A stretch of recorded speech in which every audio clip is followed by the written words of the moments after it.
Hi friends, welcome to Rini'S tutorial. Last class we discussed about autotrophic nutrition. Let me continue the next part of autotrophic nutrition. Activity 6.1. Carbon dioxide is necessary for photosynthesis. We already studied the process of photosynthesis.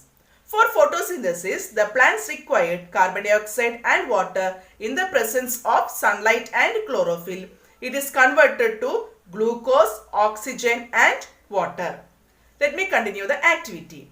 Take two healthy potted plants which are nearly the same size. So we have to take two potted plants. Keep them in a dark room for 3 days. Why we are keeping the plant in dark room for 3 days? For discharged. That means in dark room the photosynthesis did not occur. So the plant will convert the starch into glucose for getting the energy. Now place each plant on separate glass plate. Then we are separating the two plants into two separate glass plates. Place a watch glass containing potassium hydroxide by the side of one of the plant. And we have to keep what? Potassium hydroxide by the side of one of the plants. The potassium hydroxide is used to absorb what? Carbon dioxide. Cover both plants with separate bell jars. So the glass plate we are covering it with bell jars.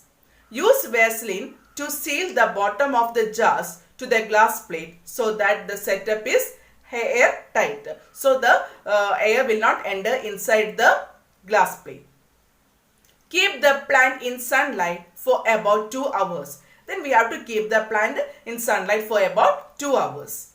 Pluck a leaf from each plant and check for the presence of starch as in the above activity. So after 2 hours we have to pluck a leaf from each plant and we have to perform the test for starch. This is the picture for the carbon dioxide is necessary for photosynthesis. In this we took two potted plants which have been discharged by keeping them in dark for 2 to 3 days. Place them on glass plate. Keep a watch glass having potassium hydroxide solution on one of the glass plate. Invert bell jar, cover the potted plant. This is an inverted bell jar, cover the potted plant. Seal the edges of the potted plants by Vaseline. Place the two sets in sunlight. After 2 hours, pluck one leaf from each pot and test the result for starch. Next, test for starch.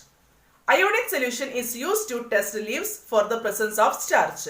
For testing the presence of starch, we have to take iodine solution. After few minutes, the part of the leaf that contains starch turns the iodine from the brown to blue-black. If starch is present, the iodine color brown, it is changes to blue-black. Next, observation. Set A leaf remains pale. Why it is remains pale? We will discuss later. Set B, what we observed, leaf changes to blue-black. This is the observation. Inference. Set B, leaf turns blue-black. That means the starch is present. So starch synthesized with the help of photosynthesis. Why the starch is synthesized with the help of photosynthesis? Because carbon dioxide is present inside this bell jar. So there is no potassium hydroxide. So carbon dioxide is present here. With the help of this carbon dioxide, the plant prepare their own food. Bell jar contain carbon dioxide as there is no potassium hydroxide. In set A, leaf has not synthesized starch.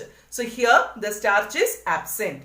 Photosynthesis did not occur. Does not contain carbon dioxide. So photosynthesis will not take place here. Why? Because the potassium hydroxide absorb carbon dioxide. So the photosynthesis absent in set A. So the leaf has not synthesized starch. This is about the activity.